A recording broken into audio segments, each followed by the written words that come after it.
फैजाबाद धरना नजरसानी केस की समाअत शुरू हो गई है। समाअत से पहले ही उस वक्त ड्रामाई पेशरफ्त सामने आई जब विफाकी हुकूमत के बाद इलेक्शन कमीशन और तहरीक इंसाफ का फरीक ना बनने का फैसला सामने आया। चीफ जस्टिस काजी फाइज ईसा की जेर सरबराही बेंच में जस्टिस अमीन उद्दीन खान और जस्टिस अतहर मिनुल्लाह शामिल हैं। IB और पैमरा पहले ही नजरसानी केस में फरीक ना बनने की दरखास्तें कर चुके हैं। अहम तरीन केस की अब तक की अदालती कार्रवाई का अहवाल अपने नाज़रीन तक पहुंचा रहे हैं। सुप्रीम कोर्ट में 4 साल बाद फैजाबाद धरना नजरसानी केस की समाअत इस वक्त जारी है। समाअत से पहले ही उस वक्त ड्रामाई पेशरफ्त सामने आई जब विफाकी हुकूमत के बाद इलेक्शन कमीशन और तहरीक इंसाफ ने फरीक ना बनने का फैसला दिया।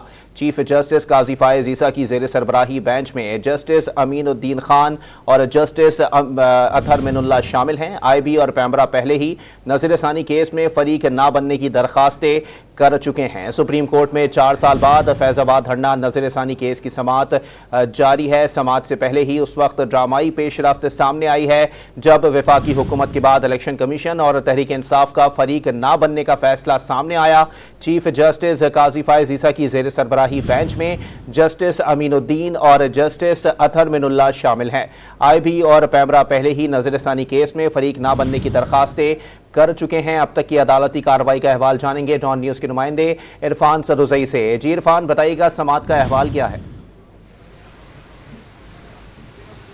जी, सुप्रीम कोर्ट में फैजाबाद धरना केस के खिलाफ समाअत कर रहा है इसमें सुप्रीम कोर्ट का 3 रुकनी बेंच और इसमें दरख्वास्त गुजारों ने अपनी दरख्वास्तें वापस ली हैं। इसके अलावा जो चीफ जस्टिस हैं उन्होंने कहा कि 4 साल तक ये केस मुकर्रर नहीं हुआ, चूँकि बहुत सारे ऐसे लोग थे जो बाद में वज़ीर बन गए, तो इसमें सबको बताना होगा। सुप्रीम कोर्ट ने फैजाबाद धरने के खिलाफ 2017 में चीफ जस्टिस ने कहा कि इसका नोटिस लिया था और विफाकी हुकूमत ने आज नज़रसानी की दरख्वास्त वापस ले ली है और अटॉर्नी जनरल ने नज़रसानी की दरख्वास्त वापस लेने की कोई ख़ास वजह नहीं बताई है।